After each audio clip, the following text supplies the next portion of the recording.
On the first day of 2024, I woke up and decided I should make a simple piece of artwork every day this year. And as the day went on, my ideas expanded into what would become DaaDuuDay, a project where I make an icon every day of 2024. And it happened. I made an icon every day of January 2024. That's the title of the video. And I'll continue making icons for as long as I feel motivated to. I have a lot to say about the icons and my experiences so far, but most of you guys probably just want to see the icons, so I'll save my thoughts for later. For now, you can either visit the playlist with all my YouTube shorts for January's icons, check the description or the pinned comment below, or you can just stay here and watch this short slideshow I prepared. Bada bing!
If you just wanted to see the icons, you can feel free to leave the video now. But first, leave a comment about your favorite icon. Maybe I'll see you at the end of February. But if you want to stick around, I'm going to give a few thoughts about each icon and how things progressed along this journey. It all started with a bowling ball. January 1st was very, very busy, and if I didn't make an icon that day, it's likely I would have lost motivation and canceled the project. So even though this isn't that great of an icon, I kinda owe everything to it, as well as the people who invited me to go bowling that night. Evil Ladybug! My second icon and my first failure. I've made worse icons since, but this has kinda become the poster child or mascot of my failed icons. I love it for being an early reminder that not all of my icons will be enjoyable. Shout out to my friend for telling me about that movie she watched with the shady ladybug in it. Man, Lemon Mouse was such a fun idea. I hit a major roadblock when trying to decide what to do that day, and coming up with such a bizarre idea was just awesome. It's not my favorite icon, but the creativity of Lemon Mouse is unmatched so far. Ideas like these are a rarity, and I will cherish every one that I complete. The reason I waited until day 4 to do my logo was because I wasn't fully sure if I wanted to go with the name DaaDuuDay yet. That might be a story for another time, but when I did make the logo, it was incredibly easy. If you watch any of the YouTube shorts, I would recommend watching the Enderman one.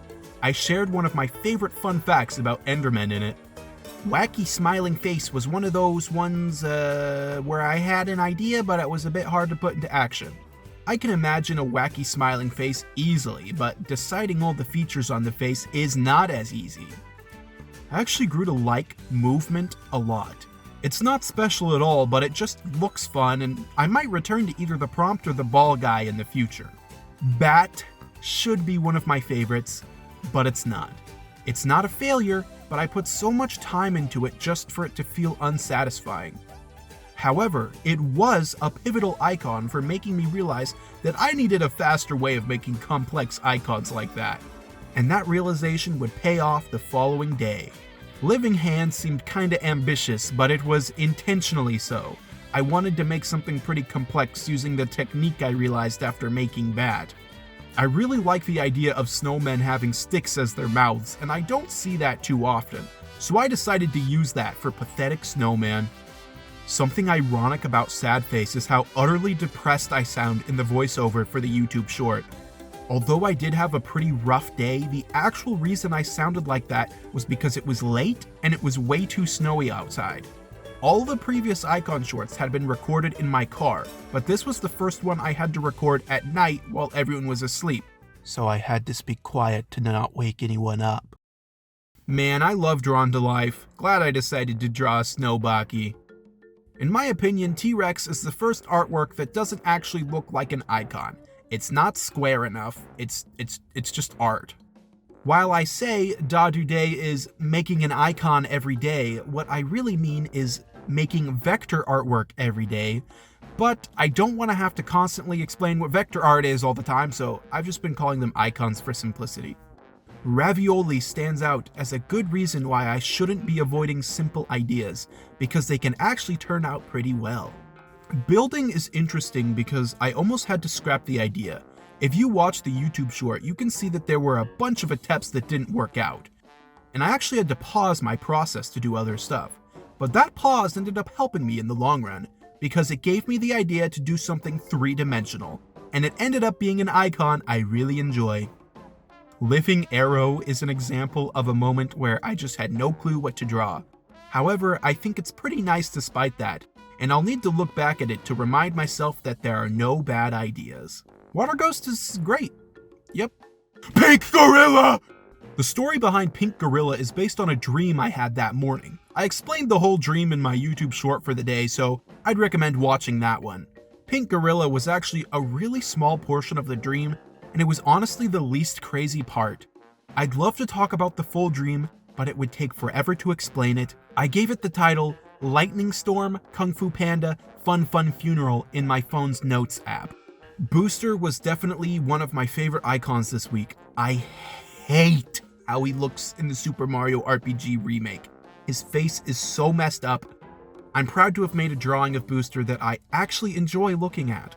Invisible Hammer is still one of my favorite ideas. The icon itself is super bland, but I think about the actual ideas and mechanics of the concept all the time. Balloon Animal, specifically Duck, was my first Suggestion Sunday prompt. Thank you to my older sister for giving me the prompt. I was struggling a lot with the art until it somehow all came together at the end. And if you guys have suggestions for prompts, I'd prefer if you leave comments on whichever Sunday is the most recent. For example, if you're watching this on the 7th of February, leave a comment on the YouTube short for the 4th of February's icon. I'll still look at suggestions made on other days, but having them on Sundays will help me keep track of them better in the future. Living Candle was so close to being a failure. It was not going well at all, but in the end it was fine. Ninja bird is a ninja bird. If you're wondering what kind of bird it is, I based it on an image of an eastern yellow robin. Rainbow armadillo is up there as one of my favorite icons this month. I don't know how it turned out so well, but I love it. The muted colors are roughly inspired by terracotta blocks in Minecraft. CD was one of my least favorite icons, but it's hands down one of my favorite YouTube shorts.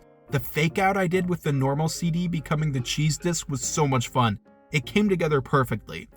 It's a shame that the automatic thumbnail spoils the surprise though. Gamboo. I like Gamboo. Gamboo is awesome. I have no idea why Speaker Frog took an entire hour to make. It's not even that complex of an idea. So much time wasted. Evil Tulip turned out so well that I'm wondering if I should make Evil Flowers a series. There are loads of other flowers I can make look sinister. I gotta think about that. Two-Tone Face, or as I like to call him, Butterman, is absolutely dreadful. Earlier I said that there are no bad ideas. But this is definitely an exception to that. I tried to be kind of positive in the YouTube short, but I genuinely hate this. It's pretty funny to think that this horrible icon is likely the first icon a handful of people out there saw. Their first impression of DaaDuuDay was my worst work. Fried egg. Yep. If you eat fried eggs, how do you like them cooked? My favorite style is over medium. I haven't made the icon for the 31st yet. I wanted to prioritize this video first, but I'm gonna assume the prompt would be script, since I've spent so much time today writing the script to this video. But we'll see if that's actually what I do. And that's all 31 icons I made this January. A fun thing about this project has been seeing people slowly start to discover it. When I made this channel, I shared it with barely anyone. I wanted to see how many people would just show up. And I'm still debating whether I should start telling people I know. I'd imagine I'd cave sooner or later, but for now, I'm feeling pretty good about my small 22 subscriber follow base. If you're a subscriber, I hope you've enjoyed what you've seen. When I started this project, I had no idea if I'd even get this far, and I'm still not sure how far I'll get with it. I want to try to at least finish February, but will I? Who knows? However, I'm glad I made it this far. This whole icon making thing has really helped me stay productive and motivated this year. I may not be making anything too exciting or good looking, but I'm making something. And every good icon is worth all the countless bad or unforgettable ones I'll make along the way. And well, that's all I have to say. Oh, the DaaDuuDay,